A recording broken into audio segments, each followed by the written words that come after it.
که د نړۍ تر ټولو ځواکمن پوځ په اړه یوه کلمه وویل شي نو د روسیې، امریکا او بریتانیې نومونه په تر بل هر هیواد په سر کې وي.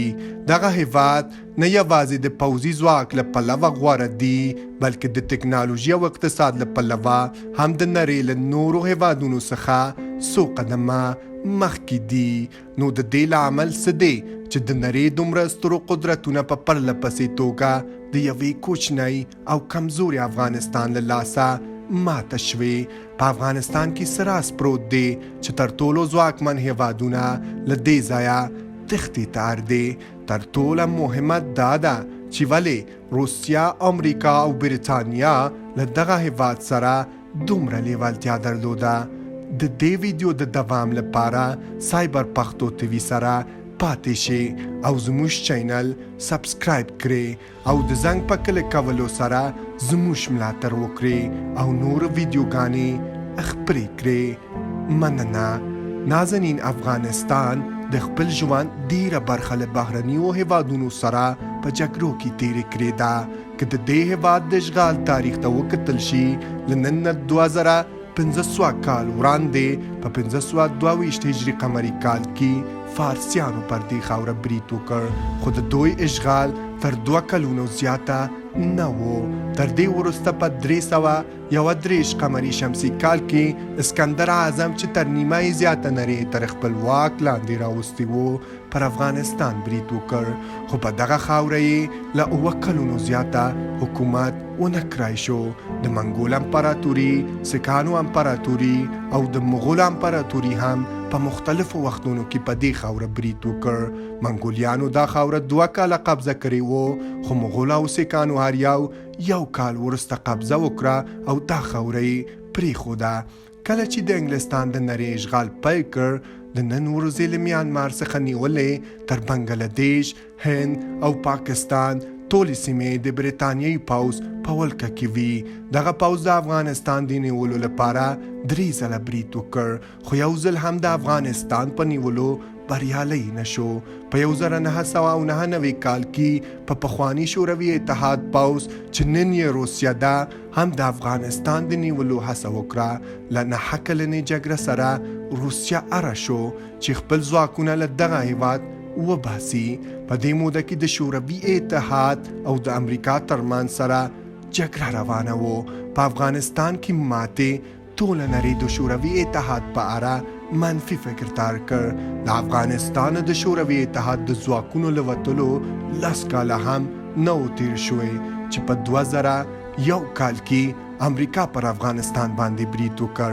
حیرانتیا خبره دا ده چې د دې جګړې کې نه یوازې امریکا بلکې د ناتو پر ټولو هیوادونو په ورته وخت کې پر افغانستان برید وکړ. له یوې خوا بریتانیا، کانادا، جرمني، ایتالیا، فرانسه، دنمارک او پولند چې هر یو یې ځواکمن هیوادونه وو موجود وو، او بل لوري ته یو افغانستان وو چې په دې جګړه کې یوازې جنګېده. د افغانستان طالبانو پر ضد دغه جګړه 20 کاله دوام وکړ، خو امریکا په دې برخه کې د پام وړ بریا نه درلوده او په دې وروستیو کې ویل شوي چې په 2021 کال کې امریکایي پوځ له دې خاورې د وتلو په خاطر له افغان طالبانو سره ترون لاسلیک کولو ته اړ شو. د ایکسپریس په وینا په دې 20 کلنه جګړه کې امریکایي پوځ د افغانستان یوازې 15 سلنه خاوره تر خپل واک لاندې درلوده. د افغانستان مساحت د فرانسې د مساحت په پرتله یو څه لوی دی، خو د دغه هیواد نفوس د امریکا د کالیفورنیا د نفوسو په پرتله کم دی. دومره ورکې او ضعیفه هیواد له 10 چنده لویو هیوادونو سره څنګه مقابله کولی شي؟ د دې پوښتنه ډیره ځوابونه شته، خو تر ټولو مهم ځواب د افغانستان جغرافیایي موقعیت دی.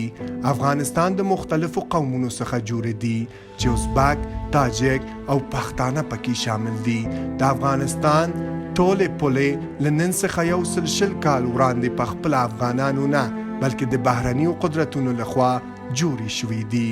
که د افغانستان د جنوبي سرحدونه خبرې وکړو، 16 لسیزې وړاندې هلته پښتانه اوسېدل، خو حقیقت دا دی چې د پولې هاخوا په پاکستان کې تر ډېره افغان پښتانه اوسېږي.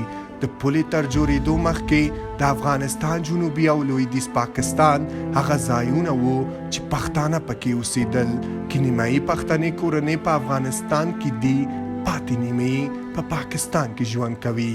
کله چې انګریزانو دا پوله جوړه کړه نو نه یې غوښتل چې پښتانه سره جلا کړي، ځکه چې دا پوله له یوه خیالي کرښې پرته نوره نه وو.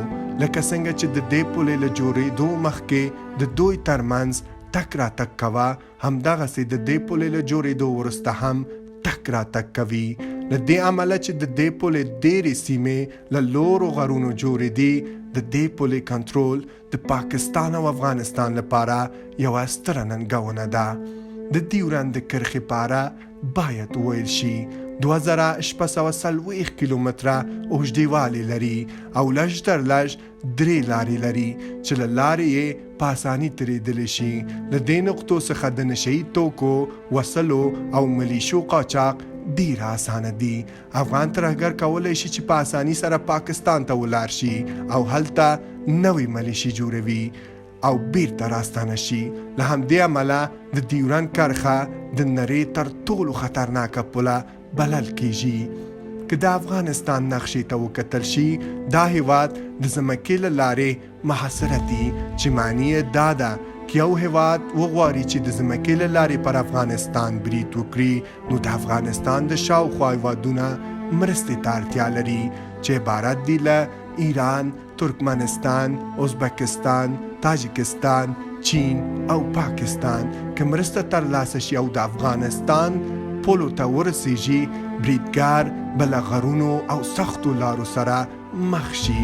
که څه هم افغانستان د اسیا د وچې مرکز دی، خو د دغو غرونو د سختو شرایطو له امله چې د هندوکش غرونو سلسله بلل کیږي، هلته معیشت ځایونه لږ دي. دا د غرونو لرې دومره لوره او خطرناکه ده چې د هغې هڅه تیریدل تقریبا ناممکن ښکاري. دغه غرونه د افغانستان 15 سلنه خاوره په وخي او که د ټول هیواد په اړه وویل شي، د هیواد تر 50 سلنې زیاته خاوره د 2000 مترو په لوړوالي کې موقعیت لري. دا غرونه په افغانستان کې د طبیعي دره په توګه رول لوبوي، چې د بهرنیو قدرتونو لپاره یو ننګونې لاره ده، خو ځایي خلکو لپاره ساده او اسانه لاره ده. کله چې شوروي اتحاد پر افغانستان یرغل وکړ، په دغو غرونو کې وسلوال پټ شوي وو او پر روسي لاریو او پوځي موټرو یې بریدونه کول او بیا د دې غرونو کې پناه واخیسته. کله کله ملیشو سرکونه هم تخریب کړل. په دې توګه روسانو د میاشتو لپاره پرمختګ نشو کولی. د هندوکش غرنې لرې هغه ځای چې د وران برید مخه یې نیولی وو، د وران برید له یوه ښار څخه بل ښار ته د رسولو لپاره لویه ننګونه ګڼل کېده. دلته لسګونه کلي شته چې بیلابیل ډوله خلک پکې ژوند کوي. د سختو لارو د شتون له امله د دغو قومونو ترمنځ هیڅ اړیکه نشته. له یوه کلي څخه بل ته تک د ستونزو له امله دا خلک په خپلو کلي کې د ځان لپاره بله نړۍ جوړوي، خپل امنیت په خپله برابروي او خپل قانون په خپله جوړوي. له همدې امله د کابل د مرکزی حکومت حکم د دغو قومونو په ډیرو کې نه پلی کیږي. په 1999 کال کې شوروي د افغانستان په خوست ښار کې اډې جوړه کړه. دا اډې په یوه کلي جوړه شوې وو چې له 4 خواو څخه په غرونو کې محاصره وو. افغان ملیشو د دې حالت څخه ګټه پورته کړه او دغو غرونو ته ننوتل او له 4 خواو یې روسان محاصره کړل. دا چې دغه ملیشې په لور موقعیت کې وي، نو د کلي ټولې لارې یې بندې کړې. ویل شوي چې له اډې بهر ته د روسي ځواکونو ټولې مواصلاتي لارې او ارتباطي لارې له منځه تللې وو. روسي ځواکونو ته یوازې هوایي ارتباطي لارې پاتې شوي چې د روسان لپاره اوس د محاله حل لاره نه ګڼل کېده. د افغان ملیشو دغه استراتیژي د شوروي د پوځیانو د تېښته بریالۍ شوه.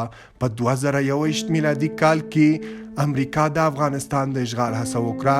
د ناتو ټول ځواکونو چې شمېر یې 130,000 کسانو ته رسیده، د هوا له لارې افغانستان ته ننوتل. خو د دې شمېر ځواکونو لپاره پوځي تاسیسات او تجهیزات د پاکستان د خیبر پولې له لارې افغانستان ته ننوتل.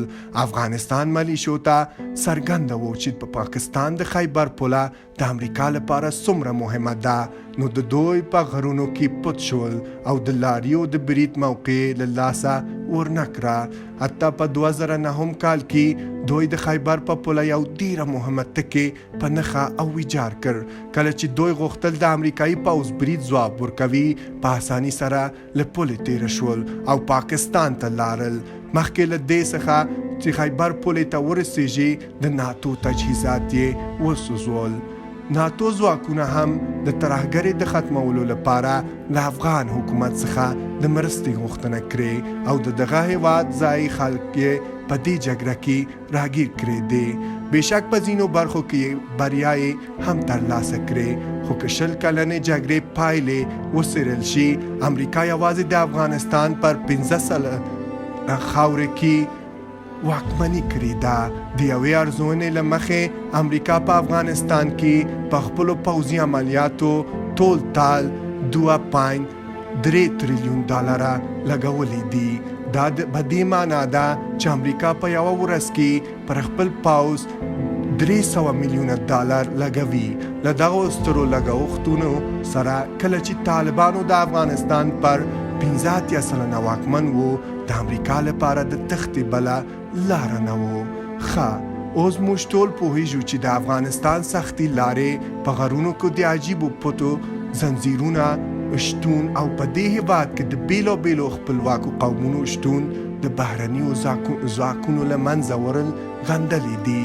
خو د پیسو او ژوند په ورکولو سره ولې هر هېواد غواړي چې افغانستان تر خپل واک لاندې ولري؟ د دې پوښتنې ځواب د افغانستان په جغرافیه کې موندلی شي.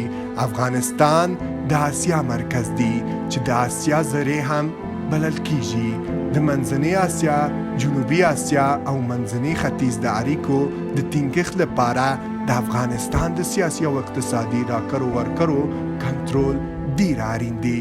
نو ښکاره خبره ده چې هغه څوک چې افغانستان کنټرولوي په دې بهیر کې د افغانستان د شاوخوا ټولو هیوادونو لپاره ځانګړی وي.